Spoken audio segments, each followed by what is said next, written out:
Latest updates ఎప్పటికప్పుడు పొందడానికి big TV WhatsApp channel follow అవ్వండి. లింక్ డిస్క్రిప్షన్ లో ఉంది. సీతయ్య ఎవ్వరి మాట వినడు అన్నట్లుగా వ్యవహరిస్తున్నారు ఆ ఎమ్మెల్యే. ఇష్టానుసార వైఖరితో వివాదాలకు కేర్ ఆఫ్ అడ్రస్ గా మారుతున్నారు ఆయన. అధికార పక్షానికి చెందిన ఆయన నియోజకవర్గంలో సీఎం పర్యటన జరుగుతుంటే అందుబాటులో ఉండి కూడా కనీసం స్వాగతం పలిగేందుకు కూడా వెళ్ళట్లేదు. సీఎం జిల్లాల్లో పర్యటించిన నియోజకవర్గ అభివృద్ధిపై సమీక్ష నిర్వహించిన ఆ చుట్టుపక్కలకి అస్సలు రావడం లేదు. పోనీ పార్టీ కార్యక్రమాలకు హాజరవుతారా అంటే అది లేదు. పైగా కాంగ్రెస్ శ్రేణులను సైతం వెళ్ళొద్దు అంటూ కట్టడి చేస్తున్నారట. ఇంతకీ ఎవరా ఎమ్మెల్యే? ఆయన సీతయ్య వ్యవహారం వెనుక అసలు మతలబేంటి? ముఖ్యమంత్రి అపాయింట్మెంట్ దొరికితే చాలు అనుకుంటారు ఎమ్మెల్యేలు. ప్రతిపక్షం ఎమ్మెల్యేలు కూడా సీఎంను కలిసే అవకాశం వస్తే వదులుకోరు. సీఎం దృష్టిలో పడేందుకు నానా హంగామా చేస్తారు.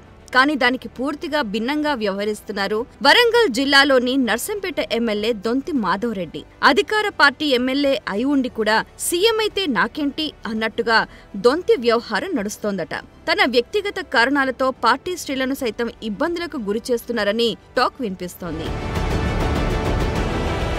తెలంగాణలో కాంగ్రెస్ పార్టీ అధికారంలోకి వచ్చిన తరువాత ముఖ్యమంత్రి రేవంత్ రెడ్డి జిల్లాకు వచ్చిన ఏ సందర్భంలోనూ నర్సంపేట ఎమ్మెల్యే దొంతి మాధవ్ రెడ్డి ఆయన్ని కలవలేదు. అసెంబ్లీలోనూ ఎదురుపడింది లేదు. భారీ వర్షాలకు జరిగిన పంట నష్టం పరిశీలించేందుకు ఆగస్టులో ముఖ్యమంత్రి రేవంత్ రెడ్డి వరంగల్ ఉమ్మడి జిల్లాలలో పర్యటించారు. తిరుగు ప్రయాణంలో నర్సంపేట నియోజకవర్గం మీదుగా రోడ్డు మార్గంలో వరంగల్ వెళ్లారు. సీఎం నియోజకవర్గం మీదుగా వెళ్లినా కనీసం కలిసేందుకు దొంతి మాధవ్ రెడ్డి రాలేదు. వరంగల్లో జరిగిన అధికారిక కార్యక్రమంలో పాల్గొనేందుకు సీఎం రేవంత్ రెడ్డి వరంగల్ వచ్చారు. ఉమ్మడి వరంగల్ జిల్లాలోని నియోజకవర్గాల అభివృద్ధిపై ఎమ్మెల్యేలు అధికారులతో సీఎం నిర్వహించిన సమీక్షకు దొంతి మాధవ్ రెడ్డి హాజరు కాలేదు. నర్సంపేటలో మెడికల్ కళాశాల ప్రారంభోత్సవానికి సీఎంను ఆహ్వానించకుండా మంత్రులను ఆహ్వానించి తతంగం కానిచ్చేశారు. తాజాగా ఇందిరాశక్తి విజయోత్సవ సభకు సైతం హాజరు కాలేదు.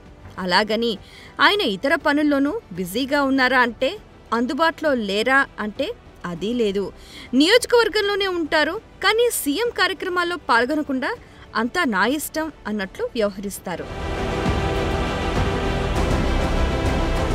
అసెంబ్లీ ఎన్నికల ముందు రాహుల్ గాంధీ చేపట్టిన భారత్ జోడో పాదయాత్రకు కొనసాగింపుగా పీసీసీ అధ్యక్షుడి హోదాలో రేవంత్ రెడ్డి హాత్ సే హాత్ జోడో యాత్ర చేపట్టారు.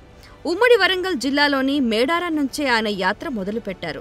మేడారం నుంచి యాత్ర నర్సంపేట్ నియోజకవర్గం మీదుగా మహబూబాబాద్ చేరేలా పాదయాత్ర షెడ్యూల్ ఖరారైంది. అయితే తన నియోజకవర్గంలోని మీ పాదయాత్ర వద్దని మాధవ్ రెడ్డి నిర్మోహమాటంగా చెప్పడంతో పాదయాత్ర రూట్ మార్చుకోవాల్సి వచ్చింది. అప్పట్నుంచి దొంతి వైఖరి సినిమా సీతయ్యలా తయారైందంటున్నారు. ఏవో వ్యక్తిగత కారణాలతో దొంతి మాధవ్ రెడ్డి అలా వ్యవహరిస్తున్నారన్న టాక్ ఉంది. కాంగ్రెస్ ప్రభుత్వం ఏర్పడి సంవత్సరం పూర్తవుతున్న సందర్భంగా విజయోత్సవాలను వరంగల్ ఆర్ట్స్ వేదిక నిర్వహించారు.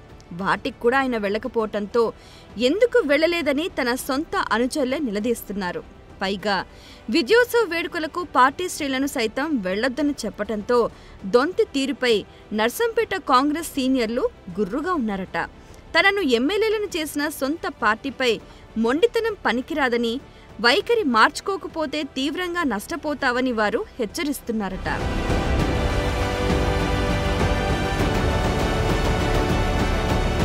స్థానిక సంస్థల ఎన్నికలు సమీపిస్తున్న వేళ పార్టీ అధిష్టానాన్ని కాదని మొండితనానికి పోతే నర్సంపేట నియోజకవర్గంలో అసలుకే ఎసరు వస్తుందని కాంగ్రెస్ శ్రేణులు గగ్గోలు పెడుతున్నారు.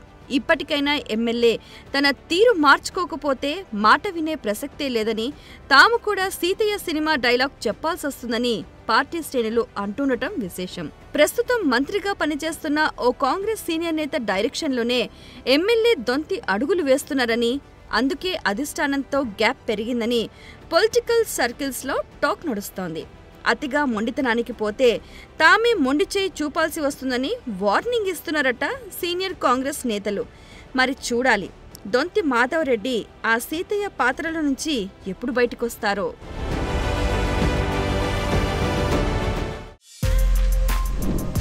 For more videos like this, subscribe Big TV channel.